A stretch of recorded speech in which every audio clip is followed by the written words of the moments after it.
जब मैं बोलती थी तो घर के सभी लोग कहते, कितना बोलती हो। और आज जब मेरे मुंह से एक शब्द नहीं निकल रहा तो सभी चाहते हैं कि मैं कुछ बोलूं। आज मैं कुछ नहीं कहना चाहती, कुछ भी नहीं। क्यों कहूँ? हाँ, जिस प्यार को, जिस अपनेपन को तरसती रही उम्र भर, आज वो बिन मांगे मिल रहा है। बजाज साहब अपनी गोद में मेरा सिर रखे हुए हैं। बच्चे सब के सब अपना काम काज छोड़कर मेरे पास हैं। सबकी आंखों में झरझर आंसू बह रहे हैं। सब मुझे ज़बरदस्ती डॉक्टर के पास ले जाने की जिद कर रहे हैं, लेकिन आज मुझे कहीं नहीं जाना, कहीं नहीं। क्यों जाऊं? पता उन्हें भी है कि अब मेरा आखिरी समय है। अब डॉक्टर के पास जाकर कुछ नहीं होगा, लेकिन फिर भी बार बार ले जाने को कह रहे हैं। आज सब चाहते हैं कि मैं कुछ बोलूं, कुछ कहूं, मगर पहले जब जब भी कुछ कहना चाहा तो मेरे होठों पर ताला जड़ा जाता रहा। तो फिर आज क्यों बोलूं? क्यों अपने जिगर के जख्मों को खोलूं? क्या कोई अब इन पर मरहम लगा पाएगा? आज मैं आखिरी सांसें ले रही हूँ। सब मेरे पास हैं। कोई कुछ कह रहा है तो कोई कुछ। बहू कहती है, मम्मी जी कुछ बोलिए ना, देखिए समक्ष आपको बुला रहे हैं। आपकी लाडली पोती को स्कूल के लिए देर हो रही है। आपको पता है ना, जब तक आप उसको टिफ़िन नहीं पकड़ाती वो स्कूल नहीं जाती। आप बोलती क्यों नहीं मम्मी जी? कुछ तो बोलिए। अरे आज कैसे बोलूं? मैं जोर से आज तक तो हमेशा से यही सुनती आई हूँ। क्यों इतना चिल्ला चिल्ला कर बोल रही हो? धीरे बात नहीं कर सकती क्या? हर वक्त शोर मचा रखा है घर में। तो आज कैसे मैं जोर से बोलूं? मेरी तो आवाज़ ही बंद कर दी थी तुमने। आज बहू कह रही थी, मम्मी जी टीवी चला दूं? आपके परफेक्ट हीरो के गाने आ रहे हैं। जब मैं पहले कभी गाना सुनने के लिए टीवी चलाती थी तो बस इन्हें घर परिवार की चिंता तो होती नहीं। सारा दिन यही शोर शराबा चलता रहता है। भला इस उम्र में ये चोचले अच्छे लगते हैं क्या? और आज मैं पल दो पल की मेहमान हूँ। शायद कितना बोल दूंगी या कितना टीवी रेडियो सुन देख लूँगी, पता नहीं अगली सांस आए भी या ना। बेटा भी तो साथ है, उसके भी मन में न जाने क्या क्या चल रहा है। मम्मा कुछ बोलो ना, कुछ तो कहो, चुप सी क्यों हो? क्यों, कोई तकलीफ है तो बताओ, कुछ चाहिए तो कहो ना माँ। मम्मा, अरे शिवानी मम्मा के लिए कुछ बनाकर लाओ ना। तुम ही ना, खुद नहीं पता चलता कि सुबह से मम्मा ने कुछ नहीं लिया। कुछ काम भी कर लो। अच्छा ऐसा करो, थोड़ा सा सूप ही बना दो मम्मा के लिए। और यही बेटा हर समय यही कहता था, बस आपको तो अपने से मतलब है। आप तो समय पर खा पी लेती हो, बाकी कोई खाए या ना खाए। शिवानी बेचारी ने सुबह से कुछ नहीं खाया है। कोई आपको उसकी चिंता है? सारा दिन घर में खटती हो, फिर भी यही सुनने को मिलता था, करना तो कुछ है ही नहीं ना। आपको बस सिर्फ अपनी और पापा की चिंता रहती है। कोई खाए या भूखा रहे, आपको इससे कोई मतलब ही नहीं। और आज मेरी चिंता और पति महोदय, वे भी तो बेटे संग सब काम काज छोड़कर घर पर हैं। आज आशा आशा मेरे माथे पर प्यार से हाथ रखकर बोले, बोलो ना आशा, कोई तकलीफ हो रही है तो बताओ ना, ऐसे चुप मत रहो, कुछ तो बोलो। और जब मैं पहले बोलती थी तो सब सुनना ही नहीं चाहते थे। जैसे ही मैंने कोई बात शुरू की, उठकर कमरे से बाहर चले जाते थे। और उस पर अगर कभी कहा कि कोई तकलीफ है, किसी डॉक्टर के पास ले चलो, तो हमेशा पहले तो हंसकर टाल देना कि यह कोई इतनी बड़ी बात है, ठीक हो जाएगा। और अगर ज़्यादा कहो तो हाँ, देखता हूँ किसी दिन समय मिलता है तो ले जाऊँगा। बेटे से कहो, मम्मा मैं अकेला क्या क्या करूँ? पापा से कहो ना। अब क्या पापा इतना भी नहीं कर सकते? माना हमारी मदद नहीं कर सकते, कम से कम आपको तो डॉक्टर के पास ले जा सकते हैं। हाँ, 6 महीने की पहले एक दिन अचानक मुझे चक्कर आया था। घर पर कोई नहीं था। पति दुकान पर थे, बेटा बहू बच्चों की छुट्टियां थी तो सिंगापुर घूमने गए थे। मुझे कुछ नहीं पता कितनी देर तक मैं बेहोश पड़ी रही। जब होश आया तो काफ़ी समय बीत चुका था। घर पर तो कोई था नहीं। सोचा दुकान पर इन्हें फ़ोन करके बुला लूँ कि किसी डॉक्टर के पास ले चलो। पहले भी कभी कभी ऐसे चक्कर आ जाते थे, पर फिर खुद ही समझ जाती थी। कभी किसी से कहा ही नहीं, और कहूँ तो किससे? कौन है जो सुनेगा? फ़ोन किया दुकान पर तो जैसे ही हेलो कहा, आगे से आवाज़ आई, क्या हुआ अब? कभी तो शांत रहो, काम है मुझे, बाद में बात करूँगा। चुपचाप फ़ोन रख दिया और बेमन से खुद ही उठी। डॉक्टर के पास जाने को तैयार हुई। सोचा अपने लिए खुद ही सोचना पड़ेगा। अगर बिस्तर पर पड़ गई तो कोई नहीं करने वाला, इसलिए ठीक रहना है तो इलाज तो कराना होगा। चल मना, खुद ही चलकर डॉक्टर को दिखाऊं। अस्पताल गई, पर्ची बनवाई और सीधी अंदर डॉक्टर के पास चली गई। बहुत अच्छे से जान पहचान जो थी। बाहर बैठकर इंतज़ार नहीं करना पड़ा। Good morning doctor. Good morning आशा।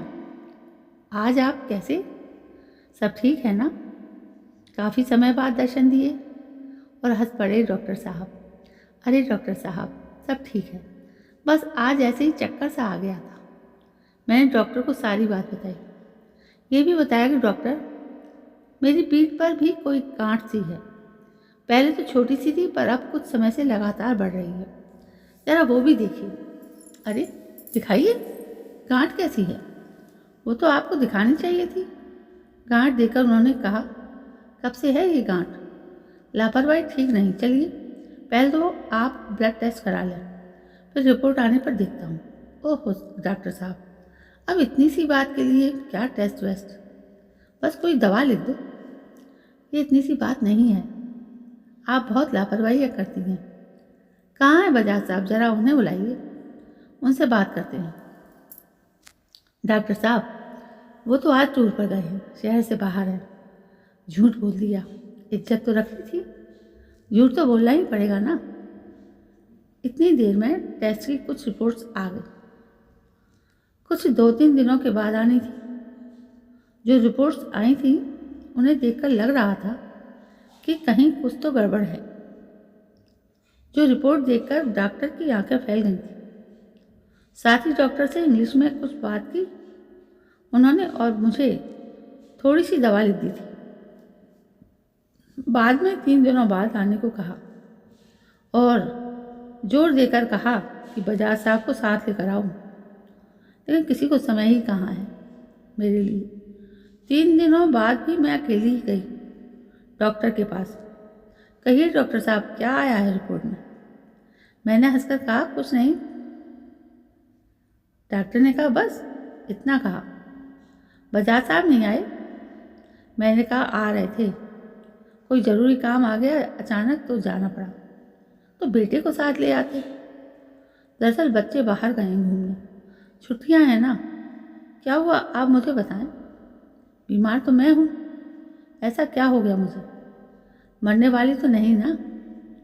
मैंने हंसकर कहा, आशा जी, दरअसल आप फिर कभी 1-2 दिन में किसी को साथ लेकर आना, फिर बात करेंगे। अरे डॉक्टर साहब, किसी को साथ क्या लाना? जो भी है आप मुझे बताइए। कुछ भी हो आप बता दो। मैं घबराने वालों में से नहीं हूँ। I am a strong women. दरअसल ये छोटी मोटी बात नहीं है, ना ही इसे ज़्यादा देर तक टाला जा सकता है। अरे आप बताओ तो सही, ऐसा क्या हो गया है मुझे? मैं फिर से हंस पड़ी। मेरे बहुत जोर देने पर जब डॉक्टर ने देखा कि ना तो ये किसी को साथ लाने वाली है और ना ही बिना जाने ये यहाँ से जाने वाली है, तो कहने लगे, दरअसल जो आपकी पीठ में गांठ है वो कैंसर का गंभीर रूप ले चुकी है और आपके दोनों गुर्दे भी लगभग खत्म हैं। आपको जल्दी ही कहीं किसी बड़े अस्पताल में जाकर इलाज कराना चाहिए। मेरे विचार से तो आपको आज ही जाना चाहिए। आप पहले ही बहुत लापरवाही कर चुकी हैं। अगर अब भी आपने लापरवाही की तो सही नहीं होगा। अधिक से अधिक कितना समय है मेरे पास? मैंने हंसकर कहा, ज़्यादा से ज़्यादा 6 महीने। अगर इलाज सही हो जाए तो कुछ समय और मिल सकता है। जी डॉक्टर, मैं आज ही घर में ये बात करती हूँ और हम जल्दी कहीं बड़े अस्पताल जाते हैं।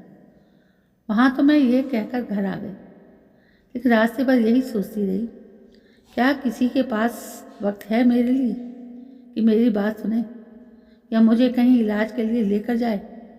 अरे आज 10 दिन से कह रही हूँ सबको कि मुझे खाना नहीं खाया जा रहा, दांतों में बहुत तकलीफ हो रही है। बेटा बहू बस बोल तो देते हैं कि डॉक्टर को क्यों नहीं दिखाए। पति कहते हैं मेरे पास समय कहाँ है, जब समय होगा चलेंगे। अगर खुद पास वाले क्लिनिक पर जाने लगती हूँ तो अभी आप जा रहे हो, खाने का समय भी हो गया है, खाना कौन देखेगा? कभी बहू को कहीं जाना है तो घर पर बच्चों को कौन देखेगा? बस यही हर वक्त। और उस पर फिर कहेंगे आप जाते क्यों नहीं डॉक्टर के पास। सोचा चलो आज बजाज साहब से रात में बात करती हूँ, कल तो बच्चे भी आ जाएंगे, घूमकर फिर उनसे भी बात करूँगी। लेकिन मन नहीं है कि मैं अपना इलाज कराऊँ। किस लिए और क्यों? क्या रखा है अब ज़िंदगी में? ऊब गई हूँ इस ज़िंदगी से। रात को खाने के बाद आकर पास बैठी, बात शुरू करने लगी तो उन्होंने कहा सोने दो यार, थक गया हूँ, तुम्हें तो बोलने के सिवा कोई काम नहीं है, आराम करने दो मुझे। यह सुन चुपचाप उठ गई। अगले दिन बच्चे आ गए। दिन भर कुछ नहीं कहा, कहते तो वे कहते अभी घर में कदम रखा है, आते ही आपकी राम कहानी है शुरू। रात को मौका देखा तो बच्चों से बात करने लगी। समक्ष बेटा मुझे 2 दिन पहले चक्कर आ रहे थे तो तभी इतना ही कह पाई कि बहू बोल उठी मम्मा आप भी ना पापा के साथ डॉक्टर के पास चले जाते ना। आप देख रहे हो हम कितना थके हुए हैं सफ़र से। अब आपको कल डॉक्टर के पास ले जाएं, लेकिन कल से ऑफिस भी जाना है, हम कहाँ समय मिल पाएगा। ठीक है बेटा मैं दिखा दूँगी। इतना कहकर उठ गई थी। वहाँ से लगभग 6 महीने बीत गए। इस बात को किसी ने मेरी सुनी नहीं और किसी से मैं कह नहीं पाई। बस अपने आप को जैसे तैसे संभाले हुए थी। आज सुबह ही वही रूटीन है, बच्चे स्कूल चले गए, बजाज साहब को भी दुकान की जल्दी और बेटे बहू को भी ऑफिस जाने की जल्दी है। लेकिन मेरी तबीयत ठीक नहीं लग रही, पर किसी का ध्यान मेरी तरफ नहीं है। सबको अपनी जल्दी है। साहब आवाज़ लगा रहे हैं जल्दी नाश्ता दो। बेटा आवाज़ लगा रहा है मम्मा जल्दी से नाश्ता दो। लंच पैक हो गया क्या? जल्दी करो ना मम्मा, हम दोनों लेट हो रहे हैं। अचानक मुझे कुछ नहीं पता चलता। बहुत संभालने की कोशिश की खुद को, लेकिन नहीं संभल पाई और किचन में ही बेहोश होकर गिर गई। सब अपने कमरों में हैं। एसी चल रहा है, गर्मी काफ़ी है, बाहर कोई नहीं आता।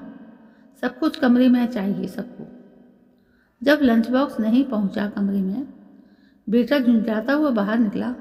मम्मा क्या है यार, हम लेट हो रहे हैं और आपने अभी तक लंच नहीं पैक किया। आवाज़ लगाता हुआ बाहर आता है तो देखता है मैं किचन में बेहोश पड़ी हूँ। पापा पापा मम्मा बेहोश हो गई। अरे शिवानी जरा आना, मदद करो, मम्मा को अंदर लिटाते हैं, शायद गर्मी की वजह से बेहोश हो गई। और देखो जरा लंच पैक हुआ या नहीं। साहब जी भी उठकर आ गए, कमरे में मुझे ले जाकर बेड पर लिटाया। पापा आप थोड़ा लेट चले जाना दुकान, हमें देर हो रही है ऑफिस के लिए, सो हम निकलते हैं। शिवानी अगर लंच नहीं बना तो रहने दो, बाजार से कुछ ले लेंगे। चलो अब चलें, 10 बज गए। अभी तक मुझे होश नहीं आया। साहब को थोड़ी चिंता हुई। समक्ष को फ़ोन किया, समक्ष बेटा तेरी मम्मी को अभी तक होश नहीं आया, क्या करूं? मुझे दुकान के लिए देर हो रही है, क्या करूं? अरे करना क्या है पापा, डॉक्टर अंकल को फ़ोन कर लो। ठीक है अभी करता हूँ। डॉक्टर को फ़ोन किया तो डॉक्टर से पता चला कि ये तो पिछले 6 महीने से बीमार है और डॉक्टर ने किसी बड़े अस्पताल जाकर इलाज करवाने को कहा था। लेकिन डॉक्टर साहब हमें तो इस सिलसिले में कुछ भी पता नहीं। फिर भी डॉक्टर घर आते हैं और सब कुछ बताते हैं कि 6 महीने पहले ही इन्हें बता दिया गया था कि इन्हें कहीं बड़े अस्पताल में इलाज करने के लिए जाना चाहिए। तब मेरी कंडीशन देखकर डॉक्टर कहते हैं कि अब कुछ नहीं हो सकता। ये सुनकर साहब भौंचक्के रह जाते हैं। फ़ौरन समक्ष को फ़ोन लगाते हैं। जैसे समक्ष को पता चलता है कि माँ न जाने कितने पल, कितने घंटे या शायद 2-4 दिन की ही मेहमान हैं, तो फ़ौरन घर के लिए बहू बेटा चलते हैं। मम्मा, ये क्या हो गया आपको? एक हकलाहट सी थी बेटे के लफ्ज़ों में। इतनी बड़ी बात आपने कभी बताया क्यों नहीं? ओफो माँ, ये क्या हो गया? शिवानी मुँह खड़ी देख रही थी। आंखों में आंसू हैं। कुछ कहा नहीं जा रहा। मम्मा, हमें माफ़ कर दो। हमने आपकी बिल्कुल परवाह नहीं की आज तक। कभी आपका दुख समझा ही नहीं। आशा मेरी प्यारी, ये क्या हो गया? मैं कैसे इतना निष्ठुर हो गया? मैंने भी तुम्हें तुम्हारे हाल पर छोड़ दिया। मैंने तो हर दुख सुख में साथ निभाने का वादा किया था। कैसे हो गया ये सब? मेरी भी आंखों में आंसू हैं, लेकिन आज ये दुख के नहीं, खुशी के हैं। जो प्यार, अपनापन जीवन भर चाहती रही, मांगती रही, वो आज बिन मांगे मुझे पर उड़ेला जा रहा है। जब कहती थी तो मुझे कोई नहीं समझता था। जब मौका था तो सब अपने में मस्त थे। माँ को टेक इन फॉर ग्रांटेड ले रहे थे। आज मैं अनकही शब्द भी समझ रहे हैं मेरे अनकही शब्द। तो दोस्तों, ये थी एक कहानी बहुत ही दर्द भरी। आपको कैसी लगी? यदि पसंद आई तो प्लीज़ लाइक, शेयर, कमेंट ज़रूर करें। मेरे चैनल को सब्सक्राइब करना ना भूलें। कल मैं फिर हाजिर होती हूँ एक नई कहानी के साथ। तब तक के लिए जय हिंद, वंदे मातरम।